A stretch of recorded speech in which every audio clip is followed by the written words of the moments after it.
Salmo 119. Preparamos rápidamente el corazón.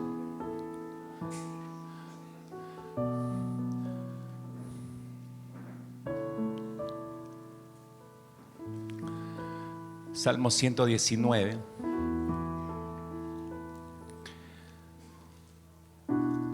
Vamos a leer a partir del versículo 101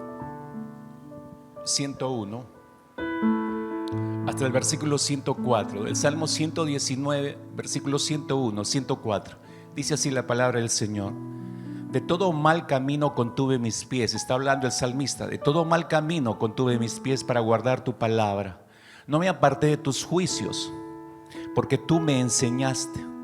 Cuán dulces son a mi paladar tus palabras, más que la miel a mi boca. De tus mandamientos he adquirido inteligencia. Por tanto, he aborrecido todo camino de mentira.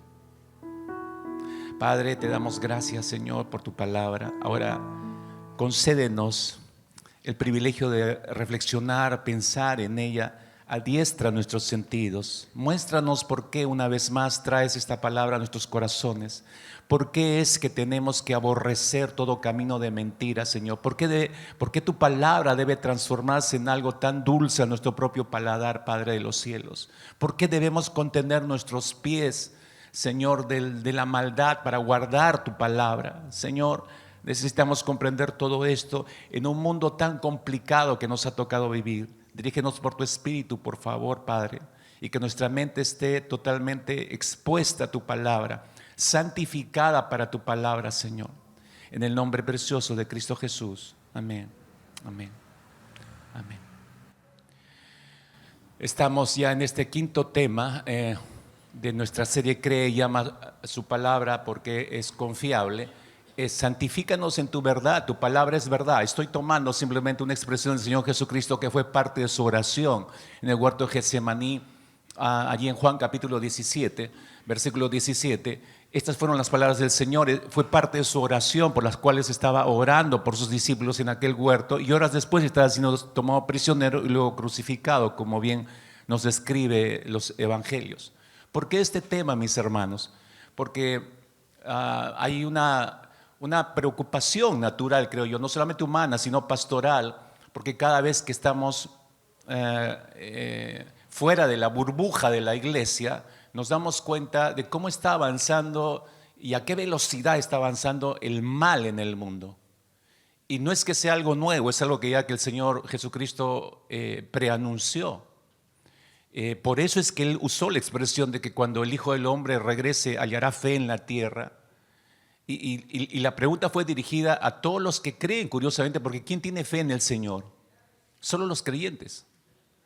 Es decir, Jesús estaba pronunciando algo que debe realmente preocuparnos a los creyentes, y en forma personal, individual, debemos, creo, preguntarnos: ¿mi fe estará sólida cuando venga el Señor? ¿Estará firme? ¿Habrá decaído? ¿Se habrá diluido? ¿Y cómo sostenerla en todo caso hasta que el Señor venga? Esa es la labor de todo creyente a lo largo de toda nuestra vida terrenal. ¿Por qué digo preocupación en el corazón? ¿Por qué menciono el avance de la maldad en el mundo?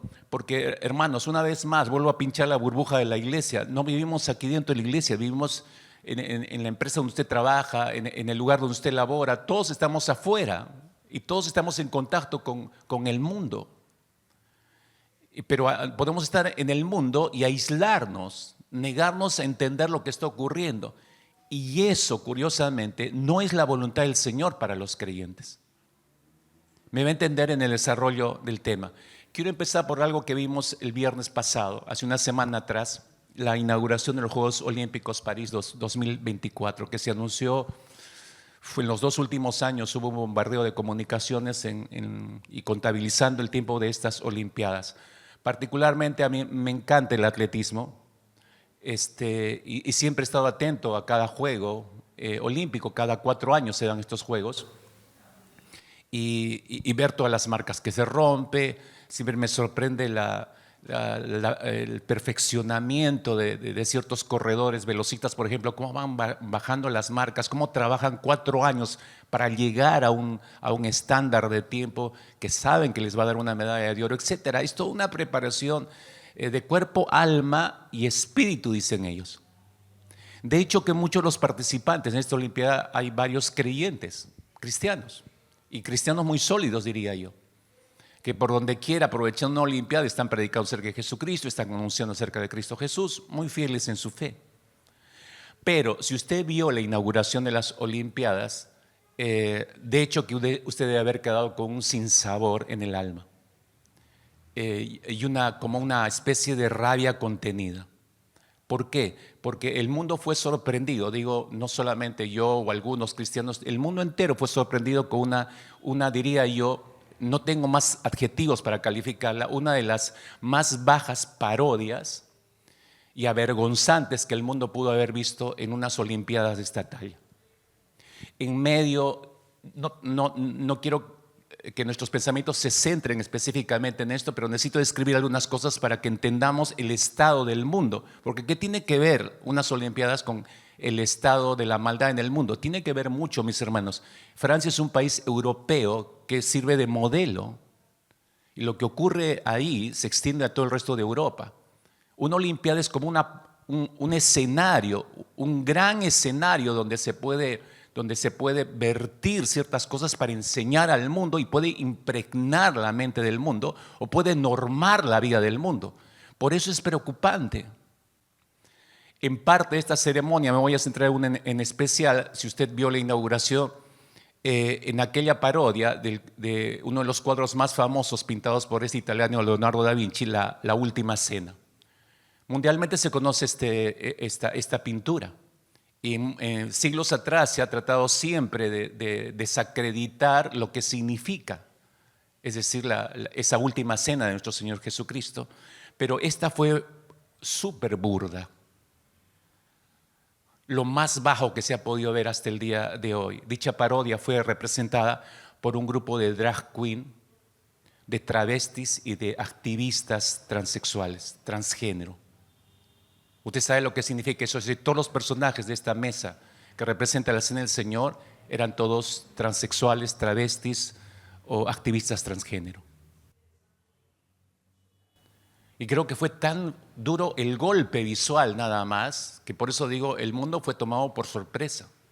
Claro, luego ha reaccionado desde muchos lados en el mundo, pero lo que más indignó fue de todo el personaje central, es decir, la persona de Jesucristo, que fue parodiada por una lesbiana conocida en Francia, no escogida al azar. Eso es todo un trabajo metódico para llegar a escoger el personaje clave en esa escena.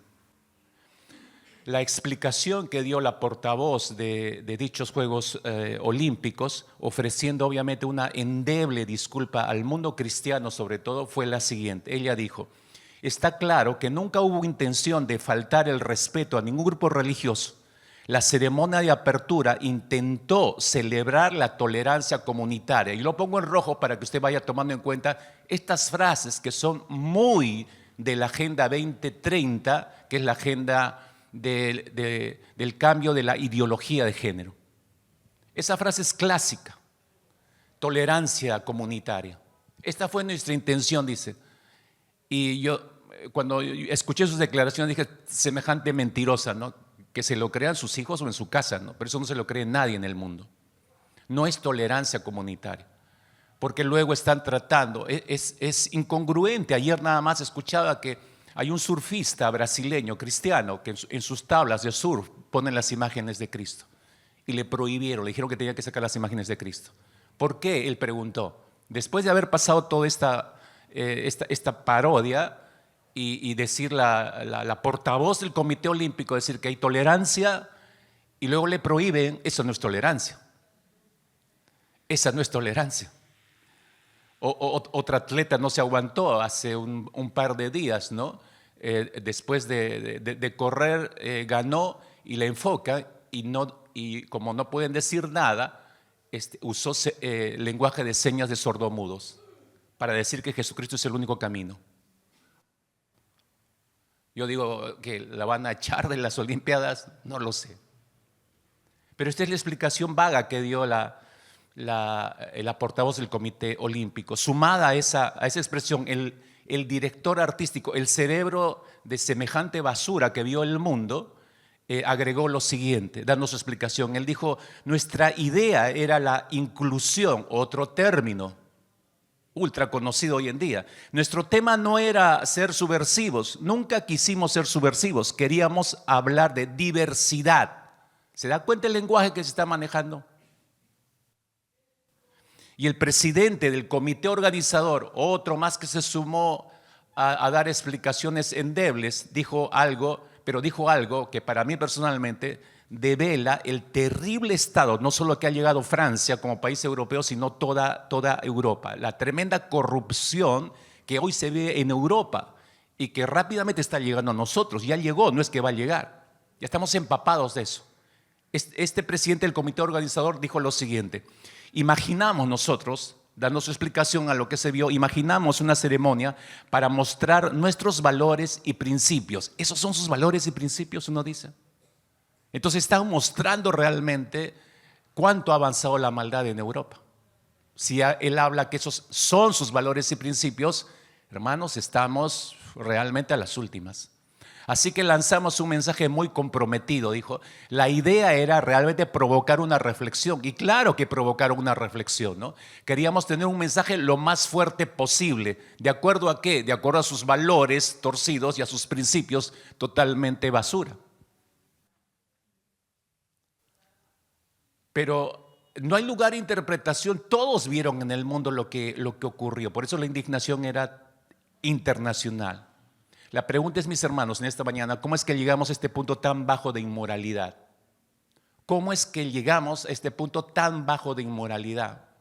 Por lo que vio el mundo entero no puede ser calificado, hermanos, como un error de producción, como también se escuchó. Error de producción, no es un error de producción. ¿Por qué? Porque este tipo de programas olímpicos se preparan con muchísimo tiempo de anticipación. Realmente un par de años, quizás más, ya se fue planificando todo esto y se fue armando todo, 2 o 3 años antes. Entonces, esto no puede ser algo improvisado. Hermanos, esto es intencional. Intencional, porque sabían, tenemos la palestra, el mundo entero nos va a estar viendo. Hay que comunicar nuestros valores y principios torcidos. Hay que comunicarlos. Esta es la gran oportunidad, y lo hicieron. Es algo que se ha querido enseñar, comunicar, formar en las mentes de los millones de personas que estuvieron viendo esa inauguración en el mundo entero. Es el escenario perfecto para moldear la mente de la gente. Porque si no, mira los incautos, ¿no?, que aplaudieron. ¿Quién aplaude? El que está en la misma línea, el que ya su mente no tiene ninguna barrera, no hay ningún filtro, es abierto totalmente. El que ideó toda esta coreografía, entre otras cosas, dijo: estamos orgullosos de ser franceses porque vivimos en un país libre. Si eso es libertad, mis hermanos, imagínense. Así que no se puede calificar de otra manera sino como un acto tan bajo, hermanos, tan bajo, tan burdo, tan inmoral. Aunque para muchos, incluyendo los mismos productores, sea algo contemporáneo, como lo calificaron, una expresión artística, un sinónimo de la evolución mental del ser humano que muestra el adelanto y la tolerancia comunitaria. Y sin embargo, para el mundo cristiano, esta explicación ha sido, hermanos, un insulto a la inteligencia del creyente. Y un claro ejemplo de lo que Dios dijo a través del profeta Isaías, capítulo 5, versículo 20. Dijo: ay de ustedes que llaman bueno a lo malo, malo a lo bueno, que convierten la luz en oscuridad y la oscuridad en luz, que convierten lo amargo en dulce y lo dulce en amargo. Aparte del sinnúmero de señales que tuvo toda la inauguración de esta Olimpiada, la cereza se la llevó el hecho de que termina la inauguración, se enciende el pebetero y Francia es sumida en una oscuridad. Hubo un apagón en toda la ciudad. No fue que volaron los fusiles, se recargó. No, hermano, esto era parte del programa. Escuchen, es como si Francia dijera al mundo entero: queremos oscuridad. Lo mostraron en cada uno de los detalles de la inauguración, una serie de puntos que muestran ocultismo. Hay una mezcla de varias cosas en todos los elementos que utilizaron. Y luego viene el apagón. Queremos oscuridad. Bueno, sus corazones ya están en tinieblas. Regreso a la pregunta, hermanos, ¿cómo llegamos a esta cauterización de la mente humana? Y traigo esta frase utilizada por el apóstol Pablo en una de sus cartas. ¿Cómo es que llegamos a esta cauterización de la mente humana? Porque para hacer todo esto hay que tener la mente cauterizada. Déjame decirle un par de cosas rápidamente. Lo primero es que para entender cómo es que llegamos a esta cauterización de la mente, tenemos que regresar a las Escrituras, porque es la única que nos muestra cómo es que llegamos a este punto, ¿no? La Biblia nos muestra la raíz de este declive. Y le describo rápidamente a través del los siguientes textos para que usted vea. Hay un camino que nos describe la Escritura. Empiezo en Génesis capítulo 2, 17 para que se percate de esto. Dios dándole la orden específica, es la orden de Dios a Adán y Eva: mas del árbol de la ciencia del bien y del mal no comerás, porque el día que de él comiereis ciertamente morirás. Es decir, puedes comer de todo, el fruto de todo, menos de este. La indicación es clarísima, el mandato de Dios es clarísimo, pero inmediatamente usted ve en Génesis capítulo 3, versículo 4 y 5, la contraorden, el contramandato dado por Satanás. Entonces la serpiente dijo a la mujer: no moriréis. ¿Se está dando cuenta? Dios dijo en 2:17, vas a morir. Satanás diciendo, no vas a morir.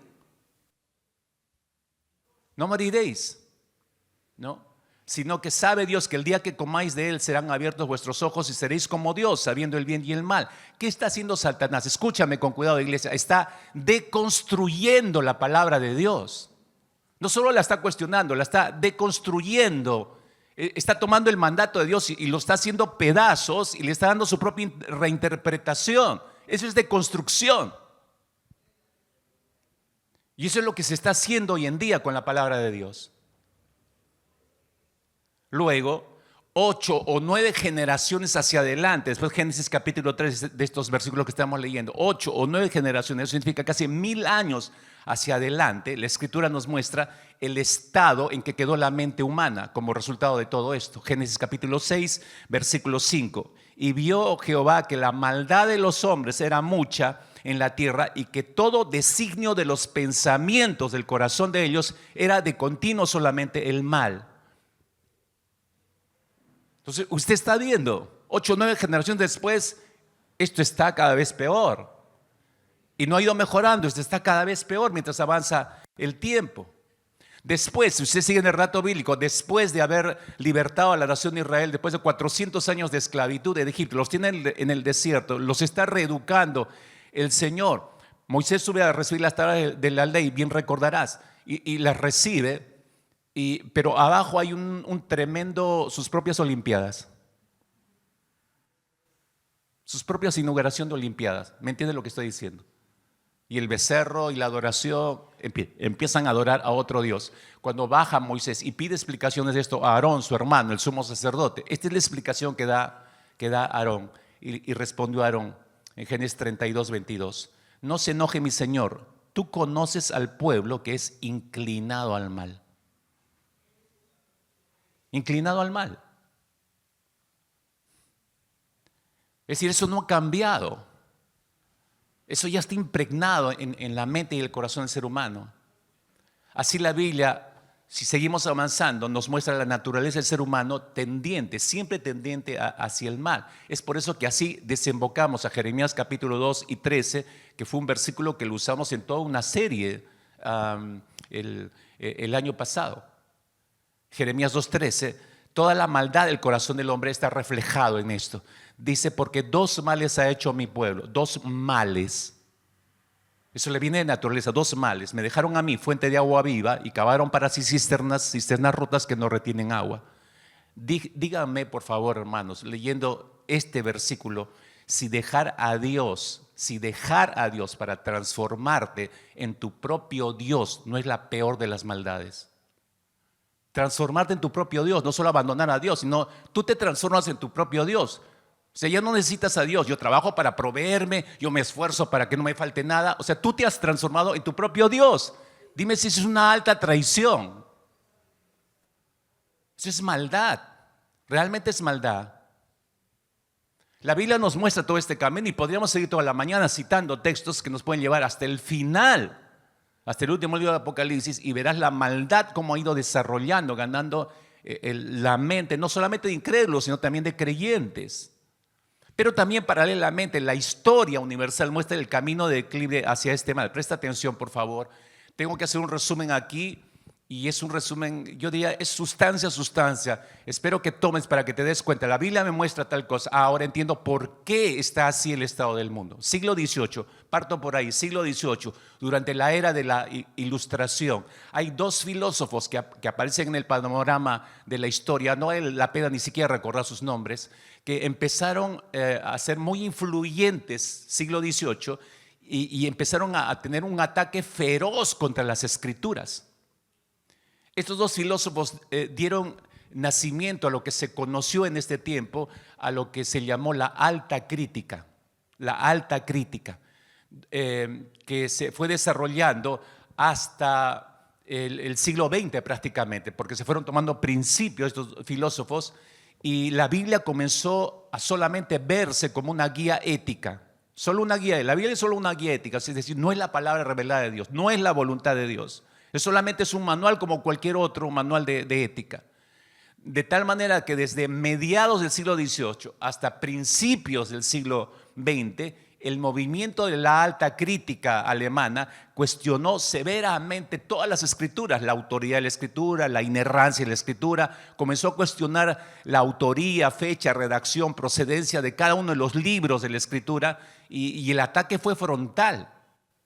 ¿Cuál fue el resultado del ataque a la alta crítica? El resultado fue que casi hasta ese momento todo lo que significaba razonar, pensar, era relacionado con la alta crítica. Entonces los creyentes empezaron a ver cómo hay que tomar distancia con este procedimiento de la razón. Entonces los académicos bíblicos pensaron que la iglesia o el creyente tenía que tener mucho cuidado con el pensar, con el razonar. Y al tomar esa distancia, no fue saludable eso, mis hermanos. ¿Por qué? Porque la respuesta de la iglesia fue un retiro masivo de la sociedad. Escuchen, por favor, esto tú lo puedes verificar en la historia. Una respuesta masiva de la iglesia para retirarse de la sociedad, y los evangélicos en esa época empezaron por eso. Ahí empezaron a fundar sus propias escuelas, sus propios colegios, sus propias universidades. Entonces, ¿por qué? Los padres creyentes, no quiero que se mezclen con el mundo, los aíslo, pero tienen que seguir estudiando, hay que crear colegios cristianos. Entonces, lo que creó la iglesia fue burbujas, porque acaban de estudiar mis hijos. Salen de ahí, ¿qué más? Una universidad cristiana, claro, por supuesto. Van a seguir siendo cristianos porque van a estudiar en una universidad cristiana. Nos metimos en una burbuja. Y poco a poco, de ahí empezaron a fundar sus propias radios, sus propios canales de televisión. Ahora, eso podría decir, que es un avance. No. Hay que analizar esto fríamente, mis hermanos. Ese movimiento de la iglesia fue conocido, se le conoce como el fundamentalismo de la iglesia. Porque aunque la intención era regresar a los fundamentos de la fe, pero regresar a los fundamentos de la escritura no significa aislarnos del mundo. Ese fue el error. Ese fue el error del fundamentalismo. Con ese suceso, ¿qué pasó? La sociedad perdió la influencia de la iglesia, que debe ser sal y luz. Jesús dijo que somos sal y luz para el mundo. Al aislarse la sal y luz, ¿a quién está afectando? A nadie. Como representantes de Cristo no afectamos a nadie. J.P. Moreland es un filósofo, teólogo, apologista cristiano americano, todavía con vida. Él comentó lo siguiente, que me parece tan apropiado, que nos muestra este problema más de cerca. Moreland dijo: este retiro y marginalización de la iglesia ha tenido consecuencias devastadoras en nuestro intento de producir discípulos de Cristo, discípulos vehementes, confiados, que pertenezcan a la cultura, pero con una cosmovisión cristiana y con el evangelio de Cristo. ¿Qué está diciendo Moreland? Es que el asunto no es aislarnos. Pertenecemos a una cultura y debemos afectar esa cultura. ¿Cómo se afecta? En el trabajo, en el estudio. No es aislar. A muchos padres les digo, es fácil que tú saques a tu hijo de un colegio secular, como se le llama, y lo metas a un colegio cristiano porque ahí deseas educar. No, tú tienes que educar a ese hijo, a esa hija en los valores cristianos. No lo tienes que aislar del mundo. Es un doble trabajo, obviamente, ¿no? Porque tú cada vez que va al colegio, él regresa, tú tienes que tomar tiempo para sentarte y hacer todo un análisis con tu hijo o tu hija. ¿Qué aprendió? ¿Qué le enseñaron? Y tú hacer todo el filtro. Dime si eso no te toma tiempo. ¿Tienes tiempo para eso? No tienes tiempo para eso. Bueno, esa es la excusa que da la mayoría de papás, no hombres me refiero. Porque nunca quieren asumir su responsabilidad, obviamente formativa. La delega a la esposa, y si es una esposa que no está inmersa en la palabra, lo mismo que nada, hermanos. Lo mismo que nada. Entonces la solución no es voy a meter a mi hijo a un colegio cristiano. Esa no es la solución, hermanos. Estamos aislando. El trabajo del creyente es ser sal y luz en el mundo. Esto está diciendo Moreland. Pertenecemos a una cultura y debemos afectar esa cultura. El movimiento de la alta crítica tuvo como consecuencia que la iglesia, como decía, sospechara de todo lo que pudiera sonar o lucir como intelectual, como racional, y que eso es contrario a la fe. Pero simplemente lee Romanos capítulo 12, los primeros versículos, y te habla de un culto racional a Dios. Entonces es bien pensado. Lo que yo hago, vivo para el Señor, tiene que ser bien pensado, razonado. No me puedo evitar, no me puedo aislar de la razón. Pero ocurrió esto, la alta crítica empujó a los creyentes a que creyeran esto, ¿no? Por tanto, se hizo una mala interpretación de la relación entre fe y razón. Se tiene que tener fe en el Señor, pero no razones, no pienses. Los más extremistas no querían ni siquiera que sus hijos, como dije, estudiaran en las universidades por considerar universidades seculares. No van a aprender nada del Señor ahí, entonces hay que crear nuestras propias universidades para que siga su fe, claro, pero no lo está haciendo razonar. No está pensando ese joven o ese niño. Un poco parecido a lo que hicieron los esenios en el tiempo de Jesús, quienes se apartaron. No sé si han leído, ha escuchado algo acerca de esta sociedad o este grupo humano, los esenios, que se apartaron de la sociedad. Se apartaron de la sociedad y esta fue una comunidad de judíos que decidieron retirarse de la sociedad judía para evitar la corrupción del pecado. Pensaron que esa era la solución y se fueron a vivir alrededor del Mar Muerto. Producto de esto fue los escritos que hicieron, que son los papiros que se encontraron, los famosos papiros de las cuevas de Qumran en el Mar Muerto. Que no eran pensamientos de ellos, porque ellos transcribían los libros de la Biblia. O sea, lo que hay en contra de estos son los escritos más antiguos, más fidedignos de las Escrituras. Antiguo y Nuevo Testamento, varios de los libros, la gran mayoría de los libros antiguos testamentarios y las cartas nuevo testamentarias han sido encontradas en estas cuevas. Ese fue su aporte, pero se aislaron, salieron de la sociedad para evitar la corrupción.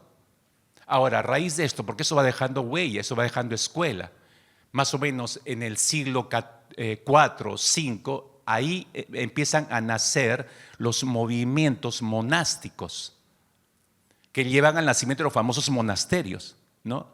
Que internaban a las personas, monjes, ¿no? Para retirarse a lugares apartados para dedicar su vida a la contemplación y al estudio de las Escrituras. Contemplación de Dios. Así no vas a hacer su luz al mundo, ¿no es cierto? Es aislarse del mundo. Sin embargo, en contraparte a todo esto, tú ves las Escrituras. Entonces, ¿qué encontramos? Encontramos al mismísimo Señor Jesucristo, al apóstol Pablo, a los reformadores ya en el tiempo, siglos más adelante, a los grandes reformadores, a los movimientos puritanos, por ejemplo, que permanecieron inmersos en la sociedad. Se quedaron en la sociedad porque entendían entendían perfectamente su labor de ser sal y luz en el mundo. Nadie lo expresó mejor que el Señor Jesucristo en su sermón en la montaña, Mateo capítulo 5, versículo 14 hacia adelante. Jesús dijo: vosotros sois la luz del mundo. Está hablando de la nueva naturaleza, está hablando de lo que somos en Él. Una ciudad situada sobre un monte no se puede ocultar, está poniendo un ejemplo. Ni se enciende una lámpara y se pone debajo de un almud, sino sobre el candelero y alumbra a todos los que están en la casa. Así brille, acá está el mandato del Señor, así brille vuestra luz delante de los hombres.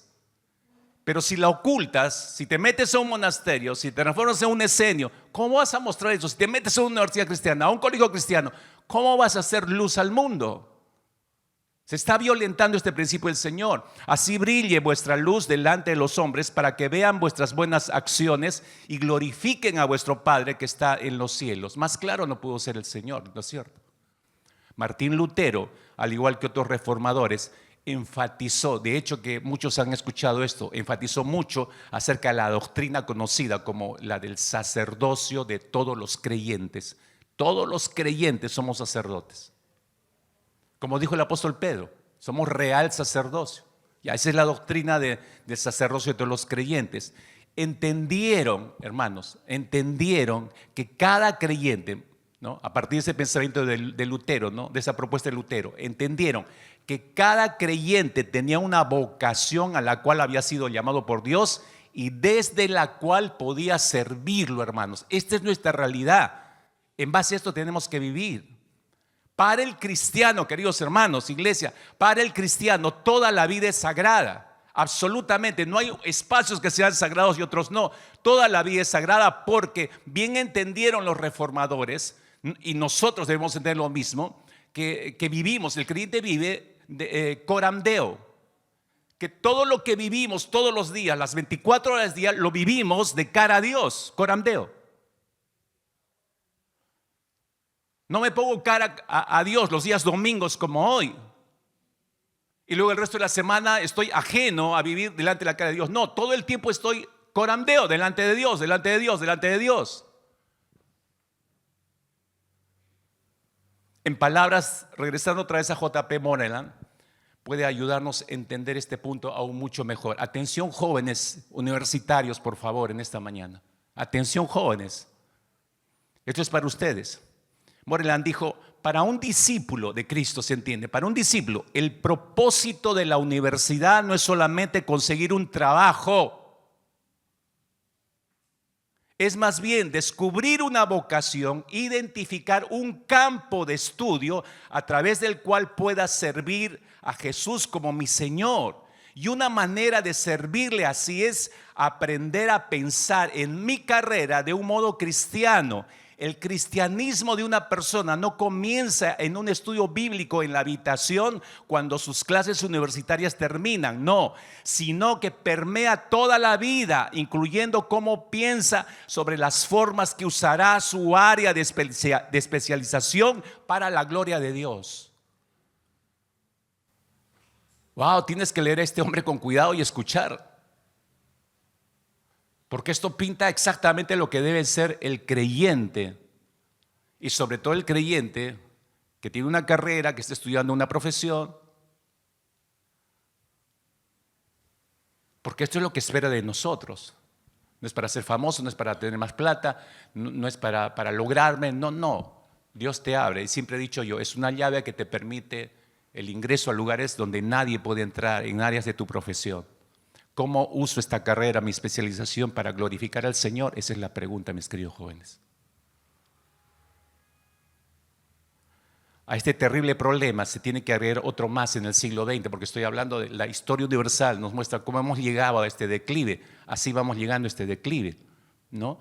Pero si agrega otro problema más en pleno siglo XX, es la aparición del famoso posmodernismo, que es más que nada, el posmodernismo es un movimiento cultural filosófico que influenció las artes, el pensamiento crítico a partir de 1960, que aparece el movimiento posmodernista hacia la actualidad. Y está basado básicamente en un escepticismo general, en cuestionar todo lo planteado desde la razón, priorizar prioriza la subjetividad y la idea de lo relativo. Aquí nace el asunto que todo es subjetivo, todo es relativo. Entonces, el movimiento posmodernista borra los absolutos de la palabra del Señor. Entonces, según como tú lo veas, ¿no? Según como tú lo veas, lo pienses, lo creas y lo sientas. Estos son los principios que sientan los fundamentos y bases de los cuales también toma la ideología de género, ¿no? Por eso aquello que tú te sientes mujer siendo hombre, pues vive como mujer, ¿no? Es lo que pasó en estas Olimpiadas. Acaban de descalificar a una boxeadora que tenía todas las de hombre, ¿no? Un transexual.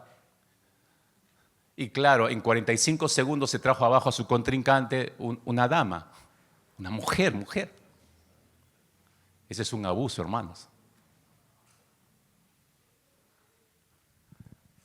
Pero si tú le preguntas a este boxeador, pero tú no eres hombre. Bueno, quizás no, pero tienes genitales de hombre. Sí, pero yo me siento mujer, me siento. Ya, ¿dónde nace eso? 60 movimientos postmodernistas donde se empiezan a sentar las bases. Se empiezan a sentar las bases. Y eso empieza a ser absorbido por la mente del ser humano, ¿no? En este movimiento postmodernista surgen obviamente puntales que sirven como portavoces y siempre curiosamente son pensadores, son filósofos, ¿no? Y acá no es la excepción. Aparecen tres nombres que son claves para entender cómo se mueve el pensamiento de la humanidad, ¿no? Y curiosamente los tres son franceses, ¿no? Por ejemplo, está ahí Jean-François Lyotard, es el referente principal, se le llama el padre del movimiento postmodernista, ¿no? Entonces es el padre de la subjetividad, es el padre de la idea, de lo relativo a través de todos sus escritos, él va advirtiendo todo eso, ¿no? Y también está el famoso Jean-Paul Sartre, es todo un historial, ¿no? Uno de sus libros más conocidos, La náusea, ya para que tengas una idea, ¿no? Que vierte ahí en términos filosóficos, que la vida es eso, es una náusea, o sea, no tiene un sentido. La vida no tiene sentido. Ese es su resumen, ¿no? Jean-Paul Sartre. Pero una figura resaltante acá es Simone de Beauvoir, que es la famosa líder feminista.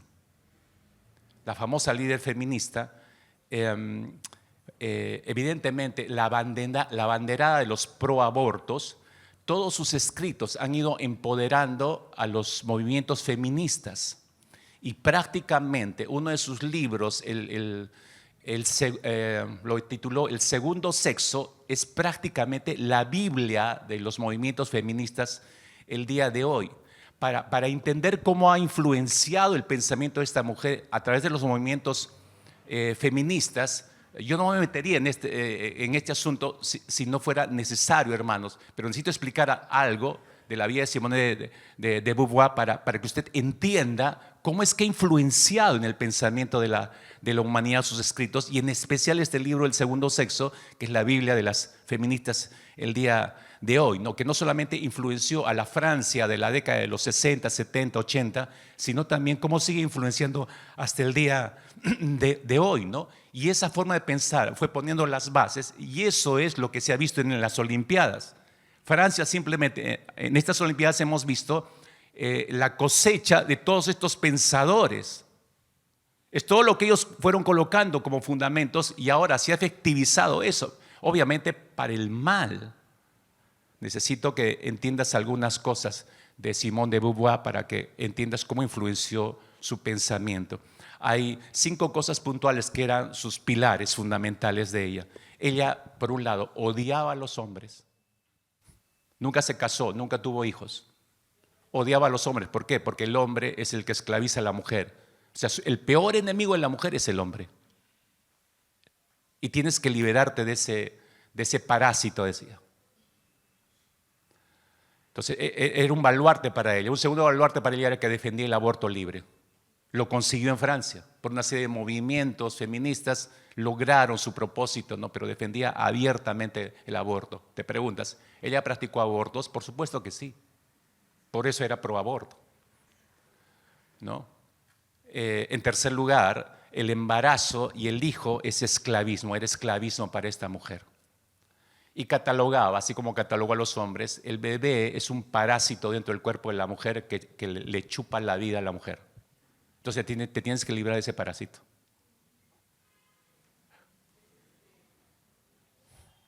Este es un baluarte de las pensadoras en Francia, hermanos, y en Europa, y en los movimientos feministas. Entonces, ¿cómo es posible que esta mujer haya enseñado eso? Pero es esto. En cuarto lugar, la mujer no nace, se hace. Esta es una famosa frase de Simone. Es decir, voy a tratar de parafrasear el pensamiento detrás de esta frase, de la mujer no nace, se hace. Ella sustentaba que la naturaleza de la mujer como mujer, sexualmente hablando, no podía frenarla a seguir evolucionando y avanzando. Y esa evolución y ese avance en su sexualidad tenía que ser libre para poder experimentar lo que ella quiera. Eso la hacía realmente una mujer. Y por eso el quinto aspecto, ella decía, toda mujer es homosexual. ¿Por qué? Porque si practicas esto, entonces eso te muestra que eres una mujer libre en realidad, que no estás atada a parámetros, que la sociedad ha impuesto y que la mujer debe ser así. No, tú eres libre. Pidió la legalización de la pedastía después de un caso muy sonado en Francia, donde un adolescente de 15 años tuvo relaciones sexuales con 3 personas adultas, pero ese adolescente consintió esas relaciones. Entonces, Simone de Beauvoir y Jean-Paul Sartre, que eran muy amigos, firmaron hasta un documento donde pedían el hecho del derecho de ese adolescente de tener relaciones sexuales con quien le diera la gana. Si era consentido, él tenía todo el derecho. Y eso actualmente se está buscando validar. O sea, todos los pensamientos, por eso es que te muestro esto, porque todos estos pensamientos han calado en lo profundo de la humanidad. Todos los escritos de esta mujer han alcanzado la mente de la humanidad, no solo movimientos feministas, sino a nivel internacional, se están basando en estos aberrantes principios de vida, la vida de la gente. Resultado del día de hoy, por eso, hermanos, toda la ideología de género se apoya en esta filosofía. Todo el fundamento de la ideología de género está respaldado en esta filosofía, y fíjese que esto ha calado en el mundo entero. Por eso las ya establecidas marchas por el orgullo gay, que cada vez son más sonadas y cada vez son más, bueno, ya uno sabe, como que ya uno ha bajado la guardia, ¿no? Bueno, pues hay que dejarlos, ¿no? El derecho a expresión, derecho a la libertad, a la tolerancia comunitaria, ¿me entienden, hermanos? Pero el mal está avanzando terriblemente, ¿no? Y ha sido esto tan profundo a nivel de Europa, que solo pongo un ejemplo rápidamente para que usted se dé cuenta cómo está calando esto rápidamente en lo profundo del corazón del ser humano para la maldad. En el famoso festival de Eurovisión, que nació a fines de la década de los 50 para los 60, después de la Segunda Guerra Mundial. Un festival que empezó con una visión determinada, porque termina la Segunda Guerra Mundial y el continente se encontraba en la imperiosa necesidad de reforzar los vínculos entre los países aliados para fomentar el sentimiento de paz y de hermandad. Entonces idearon este festival musical y dijeron, ¿qué mejor que unirnos a través de la música? Entonces nace Eurovisión. Esa fue su visión inicial. La cantante que ganó el primer festival de Eurovisión fue una suiza llamada Liz Asia. Liz Asia. Si pasas a la siguiente, por favor. Liz Asia. Esta fue la ganadora del primer festival, década de los 50. Festival de Eurovisión. El Festival de Eurovisión de este año 2024. ¿Saben quién lo ganó? Por favor, la siguiente. Este personaje andrógino. ¿Qué es esto? Usted dirá. ¿Es hombre, mujer? ¿Qué es? Andrógino. Es un hombre. Si retrocedes al anterior, por favor. ¿Tiene punto de comparación? Kilómetros, hermanos. Kilómetros. 68 años después de que gane esta suiza, gana otro suizo, porque el que ganó este año es también suizo. 68 años después, y mire cómo cambió todo. ¿Por qué? Porque Eurovisión se ha transformado en la palestra de todo el movimiento de la ideología de género. La mayoría de cantantes, desde la década de los 70 hasta el día de hoy, que han ido ganando otros festivales, todos son transexuales en su mayoría. Y ni vale la pena verlo, en realidad. Es como diría Jean-Paul Sartre, una náusea. No hay cómo calificarlo. Pero así está el mundo, hermanos. Esto es lo que muestra el declive de nuestra humanidad, el declive de la humanidad entera.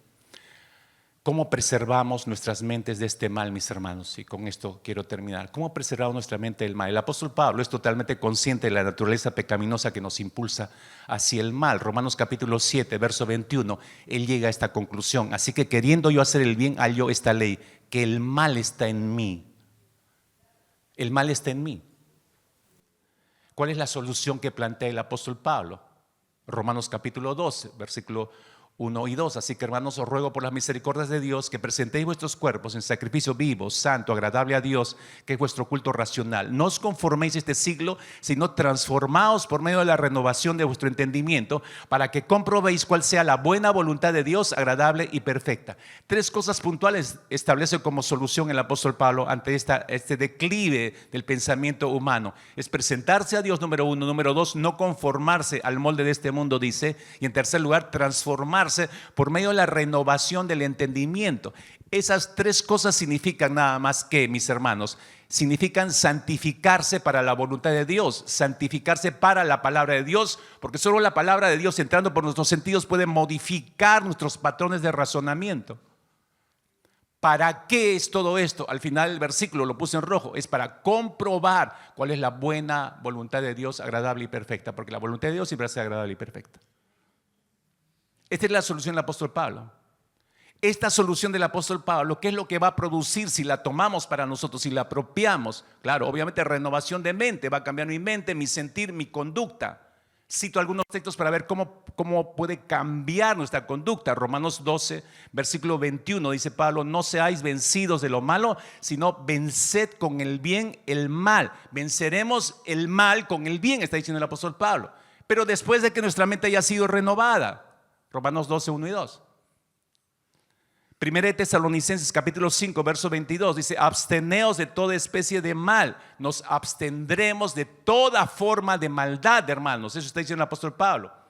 Hebreos capítulo 5, verso 14. Pero el alimento sólido es para los que han alcanzado madurez, para los que por el uso de los sentidos ejercitados en el discernimiento del bien y del mal. Discerniremos el bien y el mal, hermanos. Lo veremos claramente. Lo veremos claramente. Primera de Pedro capítulo 3 versículo 11: apártese del mal y haga el bien. Nos apartaremos del mal para hacer el bien. Solo estoy tomando algunos versículos para mostrar el resultado de abrazar Romanos 12, 1 y 2. Si hacemos eso, entonces seremos capaces de poner distancia con el mal. ¿Por qué debemos vivir así, mis hermanos? Porque cuando nos santificamos, cuando separamos nuestra mente para vivir según la palabra del Señor, inevitablemente voy dedicando mi mente a la meditación, a la reflexión sobre la palabra de Dios, y eso, mis hermanos, trae paz a nuestra mente. Isaías capítulo 26, versículo 3 muestra esto. Dice: tú guardarás en completa paz a aquel cuyo pensamiento en ti persevera, porque en ti ha confiado. Aquel cuyo pensamiento en ti persevera. Para en pensamiento perseverar en el Señor y en su palabra, tienes que reflexionar, tienes que meditar. Pero no alcanzamos este estándar del Señor y ahí están nuestras desgracias. No hay paz, hay desesperación, pensamos disparado y qué sé yo, y seguimos fácilmente el mal, no discernimos nada de eso porque no nos tomamos el tiempo para la reflexión, para la meditación. Richard Foster, un destacado escritor teólogo americano, el cual he citado varias veces, muestra la tragedia del ser humano, esa falta de vida de reflexión. Vivimos en un mundo tan acelerado que no hay tiempo para meditar, pero esta es nuestra tragedia. Richard Foster dice lo siguiente: la superficialidad es la maldición de nuestra generación. Escuche, la superficialidad, vivir superficialmente, es la maldición de esta generación. La doctrina de la satisfacción instantánea, ya, esto, ya, por acá, ya vamos a hacer esto, ya, lo otro. La satisfacción instantánea es un problema espiritual primario. La necesidad imperante hoy, ¿qué está buscando el Señor? La necesidad imperante hoy no es por un mayor número de personas inteligentes o personas dotadas, sino de personas profundas. Y para transformarse en una persona profunda, Romanos 12, 1 y 2, y reflexionar y meditar, reflexionar y meditar. Lo que Foster está diciendo, que el ritmo de vida acelerado en el cual el hombre moderno se constituye en su primer obstáculo para la reflexión, en el primer obstáculo para la meditación de lo que oye. Una de las más grandes frustraciones que se tiene hoy en día es la dicotomía, la división, el divorcio frecuente que hay en la mente del cristiano. Cuando viene cada domingo a escuchar un sermón, se sienta, lo escucha, lo puede recibir de buena gana, se va y eso queda ahí dentro de la iglesia, porque sale de la iglesia y sigue con su vida de manera normal. Lo que escucha el domingo, ¿por qué no queda? Porque no lo reflexiona, porque no lo medita a lo largo de la semana. La maldición de nuestra generación. Recuerden, por favor, iglesia, Dios no busca oidores. ¿Qué busca? No, te equivocaste. Él no busca oidores, busca meditadores, busca reflexionadores de la palabra del Señor, para que meditando y reflexionando luego pongan por obra la palabra. Eso quiso decir el Señor. Tienes que meditar. No es en automático que te dijo algo y lo haces. Eso es actuar irreflexivamente. Y tengo que pensar, tengo que reflexionar. ¿Cómo preservamos, mis hermanos, nuestra mente de ser arrastrada por nuestra naturaleza de pecado? Déjame decirte solo dos cosas. Dos cosas que son importantísimas, por favor. Tienes que transformarte en un siervo bíblico. Y tienes que transformarte en un siervo sabio. Solo te voy a decir esas dos cosas, ¿ya? Tienes que transformarte en un siervo bíblico. ¿Cómo así? Hay tres preguntas, mis hermanos, que deben estar presentes en nuestras mentes a la hora de tomar decisiones, y deben estar presentes siempre en realidad. Y eso muestra tener una mente bíblica, ser un siervo bíblico. Estas son las tres preguntas que las tienes en pantalla. La primera es, ¿esto es bíblico? Te tienes que preguntar eso. Frente a toda decisión de cualquier naturaleza y tipo en cualquier momento. ¿Esto es bíblico? Segunda pregunta, ¿cuál es nuestra motivación? ¿Cuál es mi motivación para hacer esto, para tomar esta decisión? En tercer lugar, ¿quién se va a llevar la gloria con todo esto? Tres preguntas sencillas, mis hermanos, pero tienen el potencial de causar un profundo impacto en la manera que pensamos, en la manera que reflexionamos y en la manera que vamos a tomar decisiones. El filósofo Protágoras erróneamente afirmó, este filósofo griego, afirmó lo siguiente, que el ser humano es la medida de todas las cosas. Y el posmodernismo ha tomado este dicho de Protágoras. Y se cree por eso el centro, la razón del ser humano es superior a la razón de Dios. En contraste a lo que dice el libro de los Proverbios, capítulo 14, versículo 12, cuando el Señor dijo que hay caminos que al hombre le parecen correctos, pero que al final son caminos ¿de qué? De muerte. O sea, no es mi razón. En realidad, yo no soy el punto central, no soy la medida de las cosas. Ya hay una medida establecida. Son los absolutos de Dios. Y yo tengo que apelar a ellos. A través de ese es mi filtro para mí. Para Dios es tan importante lo que pensamos, la motivación que nos guía a pensar algo y a ejecutar algo. Para Dios es muy importante eso. Por eso nos llama la meditación. Entonces, sé un siervo bíblico. Y te dije en segundo lugar, sé un siervo sabio. Ya te habrás dado cuenta, después de este análisis de cómo hemos llegado a este declive de valores, de esta destrucción de todas las verdades absolutas de Dios, en las cuales la humanidad se ha sostenido por siglos y ahora se está haciendo pedazos. Y el mundo cristiano está siendo afectado por estos estilos de pensamiento de manera tan sutil que muchos creyentes están siendo arrastrados a los estilos de vida planteados por el mundo. Eso no es ser sabio. ¿Y por qué me dejo arrastrar? Porque no soy un siervo bíblico. Cuando soy un siervo bíblico me transformo en un siervo sabio. Uno no alcanza la sabiduría sin ser bíblico primeramente. Entonces, cierto escritor británico dijo lo siguiente: cada vez que vayas a mover una cerca o vallado o muro, siempre detente durante un buen tiempo para preguntar por qué la pusieron allí en un principio. Y a mí me pareció sumamente importante considerar esto ahora. Y con este pensamiento voy a ir cerrando, ¿no? Esta es la idea detrás del Proverbio 22-28. Porque por encima de este pensamiento está la palabra. Proverbio 22-28 dice: no traspases. Eso significa no muevas, no cambies, ¿no? No traspases los linderos antiguos que pusieron tus padres. Escucha, iglesia, por favor, con cuidado. Y te pongo un ejemplo para entender este proverbio.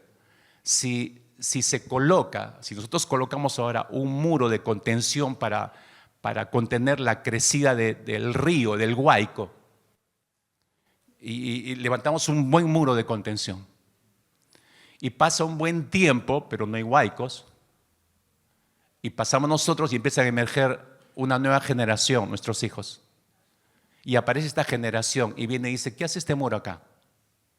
Que los huaicos, para prevenir, no, pero si no viene años que no, hay que derribar, y traen abajo los muros. ¿Crees que sería una sabia decisión? No, sería una pésima decisión, porque los huaicos van a llegar. El muro está para contener justamente eso, pero puede aparecer una generación que le puede parecer obsoleta, innecesaria los muros, y la eliminan simplemente. Escúchame con cuidado. Dios ha establecido muros absolutos para contener la maldad del hombre.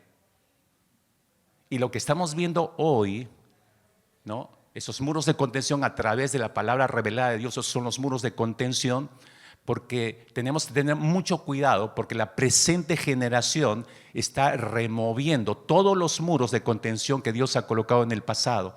Está removiendo, está destruyendo, está haciendo pedazos el sentido de la culpa y de la vergüenza. Por eso ahora no hay vergüenza cuando se peca. Se ha eliminado el sentido de la culpa y la vergüenza, ¿no?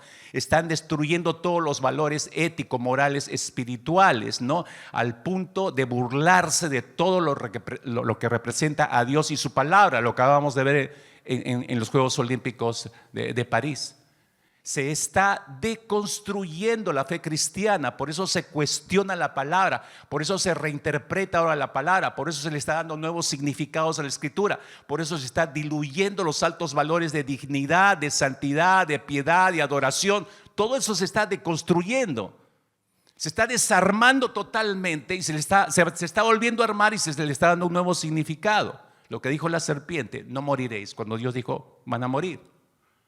De construcción. Las ideas, hermanos, por favor, dése cuenta de esto, hermanos. Tenemos que colocar los filtros adecuados. Todas las ideas, las cosmovisiones, las ideologías, frecuentemente primero se discuten en centros académicos de manera muy intelectual y lógica, a puerta cerrada. Y este es un círculo cerrado de pensadores, de filósofos. Pero no queda ahí. Ellos dan forma a lo que quieren luego hacer llegar al mundo. ¿Y cómo hacen llegar esos pensamientos? ¿A través de pensamientos filosóficos? No, porque saben que el mundo no los va a digerir. Los hacen llegar por otros medios, ¿no? Estas ideas las introducen en la sociedad a través de los centros educativos, a través de la literatura, a través de la música, a través del teatro, a través del cine, a través de las actividades culturales, a través de las actividades deportivas, como la que acabamos de ver en las Olimpiadas. Que no se ha dado cuenta la música que se oye hoy en día, la basura de música que se oye hoy en día, tan abierta a la inmoralidad, o lo que leemos en los libros hoy en día, o lo que escuchamos en diversos podcasts. Algunos parecerían no tan nocivos, pero tú los escuchas detenidamente y empiezan a expresar principios contrarios a la palabra del Señor. No se ha dado cuenta cómo los programas de televisión, en la gran mayoría de programas de televisión hoy en día, tienen que introducir a un personaje transgénero? ¿Se han dado cuenta de eso? En la mayoría de programas tiene que aparecer uno. Oye, ¿por qué tienen que colocar a alguien así? Hoy en día se está tratando de sustentar ideas erróneas y pecaminosas en base a emociones y sentimientos. Alerta, iglesia. Ya no se apela a la razón y tampoco se filtra por la escritura. Ahora las decisiones se toman emocionalmente, sentimentalmente.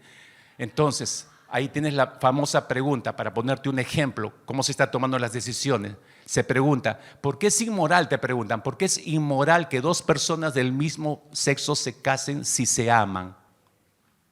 Ay, pobrecitos, si se aman, se ve que se quieren mucho, déjenlos. La decisión, ¿en base a qué se está tomando?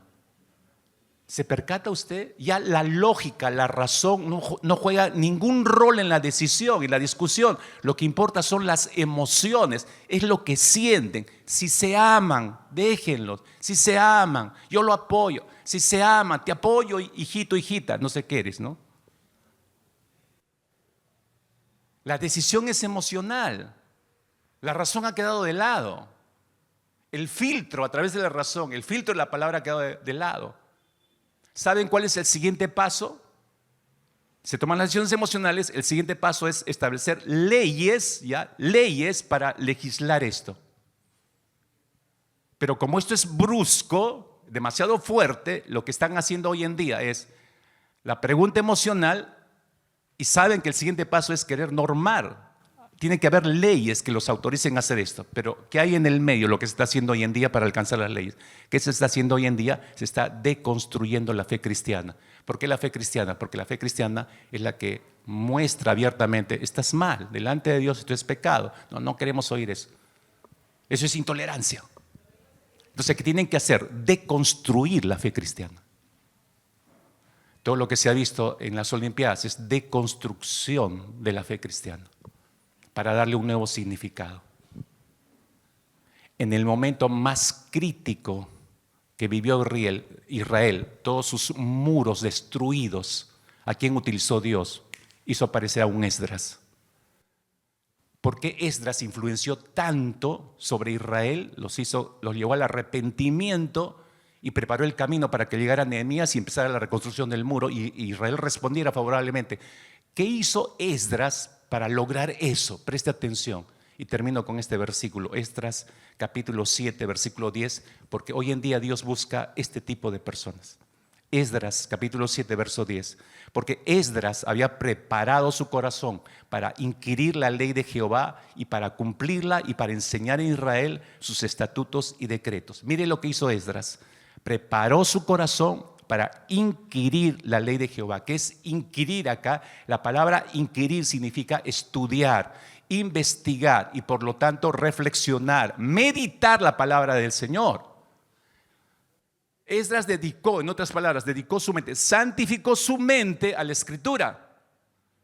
Y cuando hizo eso, entonces pudo discernir el problema, pudo mostrarles al pueblo de Israel en qué estaban mal, pudo regresarlos a la escritura y pudieron llegar al arrepentimiento, y por eso empezaron la reconstrucción del muro de contención. Nuestros muros están siendo traídos abajo, mis hermanos. ¿Dónde están los Esdras? Porque lo que reflexionó este hombre, Esdras, no fue para él. Dice el texto, lo enseñó. Y no es que te vayas una clase, deme una clase para enseñar. No, anda, enseña a tu familia, a tu barrio, por donde quiera que estés, tu trabajo, tu empresa, enseña. Enseña con tu vida íntegra, santa. Enseña que los creyentes pueden hacer una diferencia en esta sociedad en tinieblas. ¿Dónde están los Esdras, hermanos? En extinción, al parecer. Oramos. No sé si en esta mañana debas consagrar tu vida como el nuevo Esdras o la nueva, ¿cómo se diría en femenino? La Esdras. No lo sé, pero si debes hacer eso, hazlo ahora, en este momento. Es urgente. Señor, muchas gracias por tu palabra. Es cierto, ¿dónde están los hombres y mujeres que van a preparar su corazón para estudiar, investigar, reflexionar, meditar en tu palabra, santificar sus mentes en tu palabra, Señor, para hacer la diferencia, para enseñar a otros, para ser ejemplo de otros, no de manera pasiva, Señor, sino de manera activa. ¿Dónde están los Esdras proactivos en ese sentido, Señor? Padre, de verdad oramos que después de este mensaje haya muchos Esdras que se levanten en este lugar, Señor, para gloria y para honra tuya, por supuesto. Tú necesitas este tipo de hombres y mujeres en estos tiempos donde el mundo cada vez está quedando mucho más en tinieblas, Señor. Se necesitan hombres y mujeres que sean luz, verdaderas luces, Señor, en este mundo. Que seamos nosotros, amado Padre, después de todo lo que nos has dado y hemos recibido de ti, deudores somos, Señor. No debemos olvidar eso, somos deudores de tu amor. Así que, Padre, al agradecerte, también exige un compromiso de vida, de mente sobre todo, santificar nuestra mente y nuestro corazón hacia tu palabra.